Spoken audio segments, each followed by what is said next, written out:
아이를 바라보면서 갑자기 따라해봐 이렇게 요구를 하면 아이가 입을 꾹 다물어 버리거나 놀이를 피할 수 있어요. 저도 현장에서 이런 아이들을 많이 만났는데요.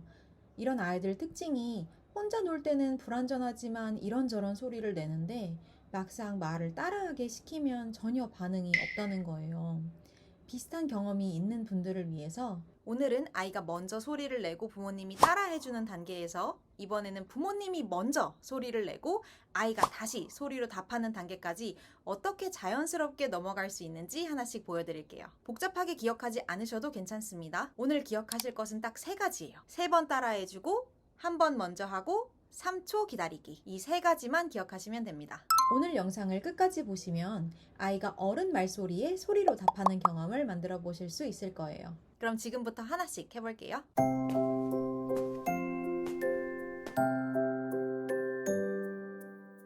지난 영상에서는 아이가 소리를 냈을 때 부모님이 똑같이 따라하는 방법, 반응적 음성 모방에 대해서 말씀을 드렸었는데요.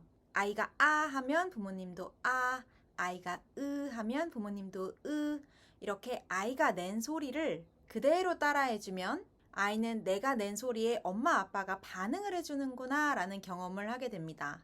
그리고 이런 경험이 반복되면서 아이가 소리를 내는 것 자체를 좀 더 편안하게 받아들일 수 있어요. 이렇게 아이가 먼저 소리를 내고 부모님이 따라하는 놀이를 해보셨다면 이번에는 부모님이 먼저 소리를 내보고 아이가 그 소리에 반응할 수 있도록 도와줄 거예요. 언제가 시작하기에 좋은 때일까요? 부모님께서 아이의 소리를 따라해 주셨을 때 아이가 부모님의 반응을 알아차리고 다시 소리로 반응하는 모습이 보인다면 조금씩 다음 단계로 넘어가 보시면 됩니다. 반대로 아직 이런 모습이 잘 보이지 않는다면 역할 바꾸기를 굳이 서두르지 않으셔도 괜찮아요. 아이가 소리를 낼 때 편안하게 따라해 주시면서 소리를 주고받는 경험을 조금 더 만들어 주세요. 그 시간이 얼마나 걸리는지는 아이마다 다르지만 중요한 것은 정해진 기간을 채우는 것이 아니라 아이가 부모님의 반응을 편안하게 받아들이고 다시 소리로 닫기 시작했는지를 살펴보는 거예요. 그럼 이제 어떻게 하면 되는지를 알려드릴게요. 오늘 부모님께서 기억하실 것은 딱 3가지입니다. 3번 따라해주고, 1번 먼저 하고, 3초 기다리기. 제가 하나씩 보여드릴게요. 먼저 아이가 놀이를 하면서 자발적으로 내는 소리를 잘 들어보세요. 아이가 아 하면 엄마도 아, 아이가 이 하면 엄마도 이, 또 아이가 아 하면 엄마도 아 이렇게 아이의 소리를 한 3번 정도 따라해 주세요.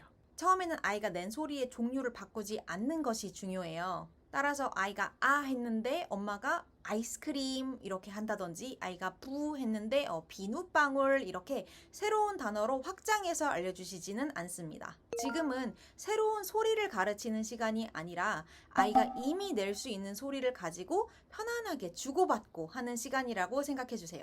이렇게 하는 것이 중요한 이유는 아이가 소리를 낸 직후에 어른이 똑같이 따라하면 자신이 낸 소리와 상대방에게서 돌아오는 소리가 일치하는 경험을 한 번 더 하기 때문이에요. 이 말한 소리 그리고 듣는 소리가 일치하는 경험은 말소리 발달에서 굉장히 중요한 첫걸음입니다. 그리고 이렇게 소리를 3번 정도 주고받았다면 이제 순서를 조금 바꿔볼 거예요. 이번에는 어른이 먼저 소리를 내보는 거예요. 앞에서 아이와 주고받았던 그 소리를 활용해 주세요. 예를 들어서 아이와 아 혹은 이 이런 소리를 한 3번 정도 주고받았다면 이번에는 어른이 먼저 아 혹은 이 하고 소리를 내보는 거예요. 그리고 한 3초 정도 기다려주세요.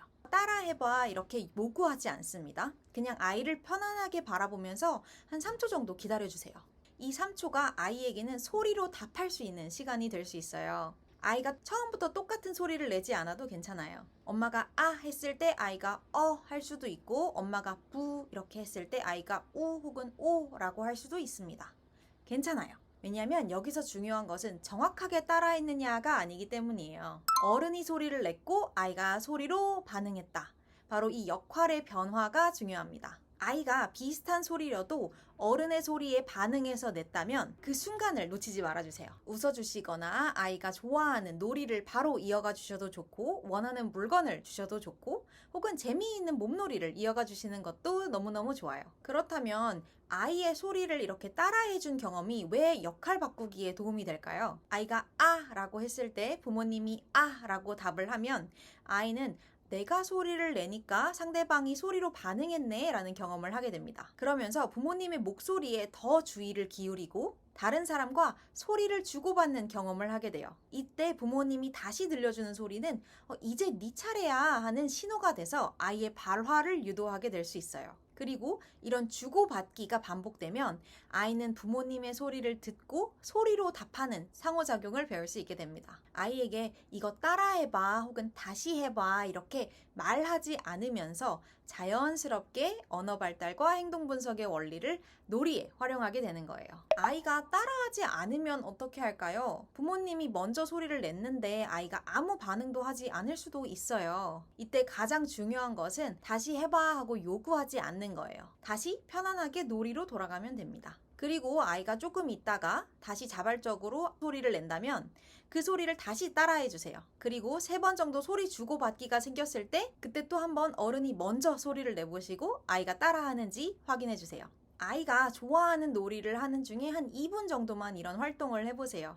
하루에 여러 번 하지 못하셔도 괜찮습니다. 오늘 한 번이라도 부모님이 먼저, 어른이 먼저 소리를 냈을 때 아이가 소리로 응답했다면 그걸로 충분해요. 한 번이 2번이 되고 2번이 조금 더 자주 나타나는지를 천천히 살펴보시면 됩니다. 그런데 혹시라도 아이가 울음 이외의 소리를 전혀 내지 않거나 들리는 소리에 대한 반응이 현저히 적거나 이전에 하던 말이나 행동이 사라지는 등 발달 퇴행이 있다든지 의사소통의 어려움으로 일상생활이 크게 힘들다면 이 활동의 효과를 기다리지만은 마세요. 소아청소년과나 청각 전문가, 언어재활사 등 관련 전문가와 아이의 현재 발달 상태를 확인하고 어떤 도움을 받을 수 있는지를 상담해 보시는 것이 우선입니다. 영상 이후에 아이가 가장 자주 내는 소리들을 한번 찾아보세요. 그리고 아이가 좋아하는 놀이를 하면서 2분만 해보세요. 3번 아이가 하는 소리를 따라하고 같은 소리를 한번 어른이 먼저 내고 3초 기다려서